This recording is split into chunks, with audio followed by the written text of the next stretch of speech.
नमस्कार। मैं आप सबसे कुछ बातें करना चाह रही थी।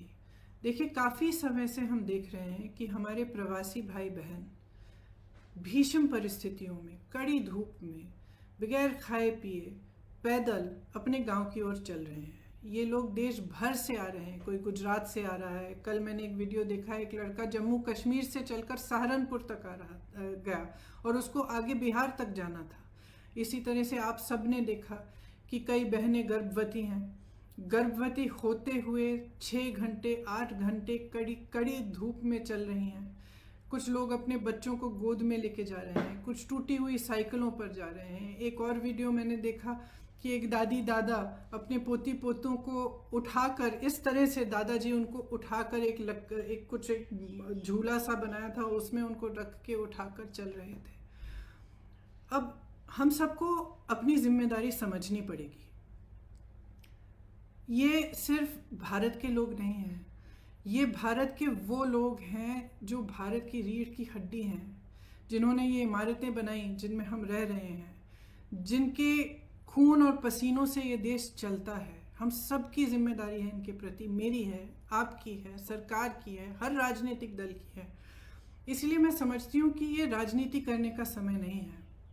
बहुत ही स्पष्ट हूँ कि हर राजनीतिक दल अपने राजनीतिक परहेजों को दूर करते हुए सकारात्मक भाव से, सेवा भाव से लोगों की मदद में शामिल हों। तो उत्तर प्रदेश की जो कांग्रेस पार्टी है, इसी भावना को लेकर जैसे ही लॉकडाउन की अनाउंसमेंट हुई, उसके अगले दिन हमने हर ज़िले में वॉलंटियर ग्रुप बनाए, जिसको हमने कांग्रेस के सिपाही का नाम दिया। इन वॉलंटियर ग्रुप्स के ज़रिए हमने हेल्पलाइन जारी करी हर ज़िले में, और दिन रात हम खाना राशन बांटने का काम कर रहे हैं। इसके अलावा हमने सांझी रसोइयाँ खोली। उसके अलावा हमने हाईवे की टास्क फोर्स बनवाए, जो हाईवे पे जो चल रहे हैं उनकी मदद के लिए है। तो तमाम ऐसे कार्य हमारे बड़े से बड़े लीडर और हमारे ग्रामीण स्तर के कार्यकर्ता, हमारे ज़िला स्तर के कार्यकर्ता अपने ही साधनों से ये काम दिन रात कर रहे हैं। और इस काम के ज़रिए हमने अब तक 67 लाख लोगों की मदद की है। उसमें से 60 लाख के करीब उत्तर प्रदेश में ही हैं, और 7 लाख लोग ऐसे हैं जो उत्तर प्रदेश के बाहर फंसे हुए थे, जिनको खाना राशन की ज़रूरत थी और जिनका वापस आने के लिए हम कोऑर्डिनेशन कर रहे हैं। हमारी एक सेंट्रल हेल्पलाइन भी है, उसके ज़रिए भी हम लगातार दिन रात कोऑर्डिनेशन करते हैं। तो हम मदद करना चाह रहे हैं। हमारी भावना शुरू से सकारात्मक रही है और सेवा का भाव हो रहा है। इसी भाव से हमने अपने सुझाव मुख्यमंत्री जी को दिए, और सकारात्मक रूप से ही दिए कि देखिए, आपको ठीक लगे तो आप ये चीज़ें कर लीजिए। जहाँ जहाँ हमें लगा कि वो कुछ अच्छा कर रहे हैं, हमने उनकी तारीफ भी की, हमने उसका स्वागत किया, उन कदमों का स्वागत भी किया। कुछ समय से हम कह रहे थे कि यूपी रोडवेज़ की जो बसें हैं उनको प्रवासी भाई बहनों के लिए उपलब्ध करा दीजिए, ताकि उनको जो जो पैदल चल रहे हैं वो बसों में बैठकर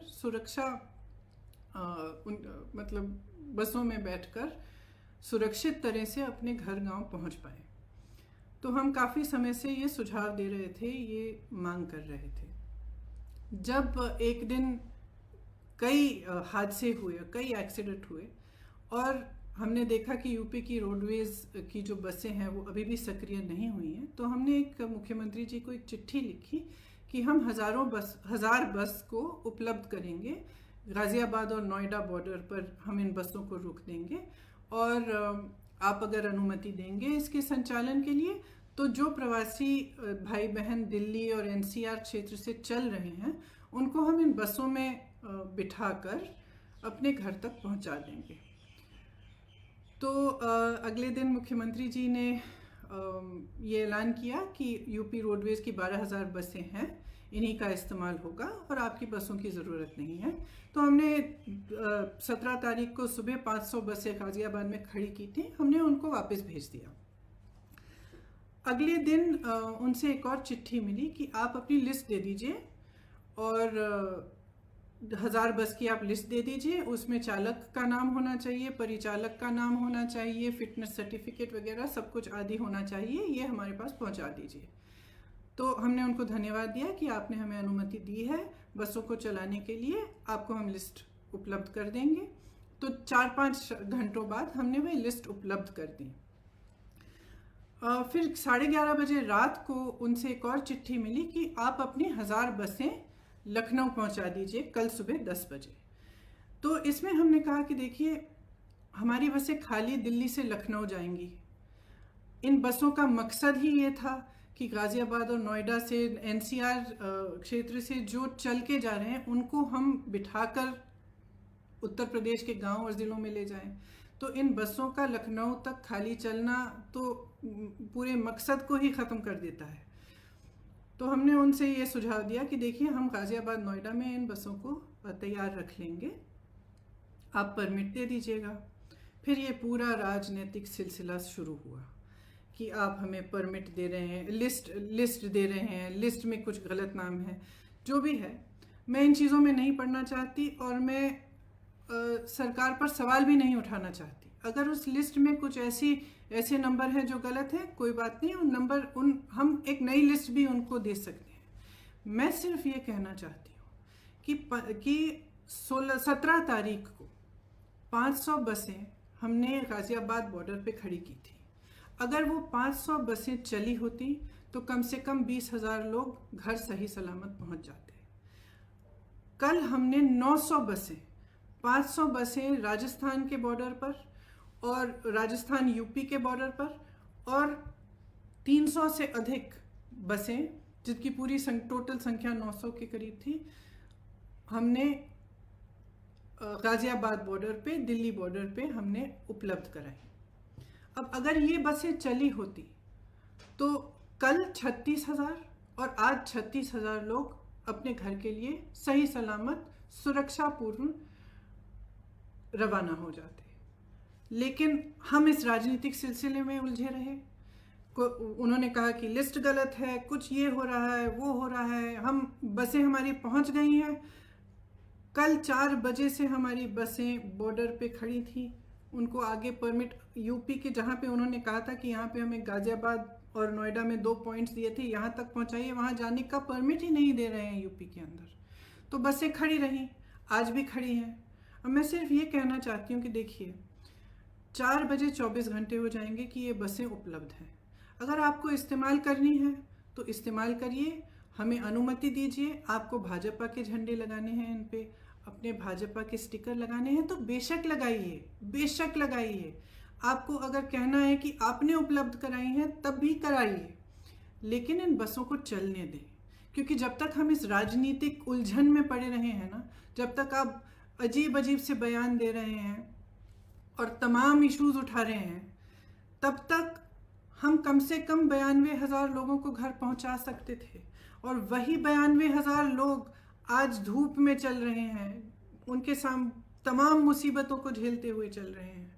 तो मैं सिर्फ मुख्यमंत्री जी से ये आग्रह करना चाहती हूँ, हमारी बसें वहाँ पे 4 बजे तक खड़ी हैं। आपको इस्तेमाल करनी है तो आप हमें परमिट दीजिए, अनुमति दीजिए कि हम उनका संचालन कर सकें। अगर आपको नहीं इस्तेमाल करनी है तो भी कोई बात नहीं, हम उनको वापस भेज देंगे। हमने 3 दिन पहले भी वापस भेज दिया था 500 बसों को, हम वापस भेज देंगे। जिस तरह से हम लोगों की मदद कर रहे हैं, जिस तरह से हमारे लोग हर ज़िले में, हर शहर में, हमारे कार्यकर्ता प्रवासी भाई बहनों के और लॉकडाउन और महामारी से जो पीड़ित लोग हैं उनकी मदद कर रहे हैं, उस तरह से हम करते रहेंगे। हमें कोई परवाह नहीं है कि आपकी बसें हैं या हमारी बसें, हम सिर्फ एक सेवा भाव से मदद करना चाह रहे थे। तो मैं कहना चाहती हूँ अपने ख़ास तौर से अपने प्रवासी भाई बहनों से जो इस संकट में हैं और जो पैदल चल के जा रहे हैं, कि कांग्रेस का एक एक कार्यकर्ता, एक एक नेता आपके साथ है। आप उत्तर प्रदेश के जिस ज़िले से, जिस शहर से गुजरेंगे, हमारे लोग आपको मिलेंगे, आपको खाना उपलब्ध करेंगे, आपके लिए पानी उपलब्ध करेंगे, आपकी कोई भी सुविधा की ज़रूरत हो वह उपलब्ध करेंगे। हमारी जो क्षमता है उससे हम पूरी तरह से आपको मदद करने की कोशिश करेंगे और हम आपके साथ इस संकट में खड़े हैं। धन्यवाद।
नमस्कार।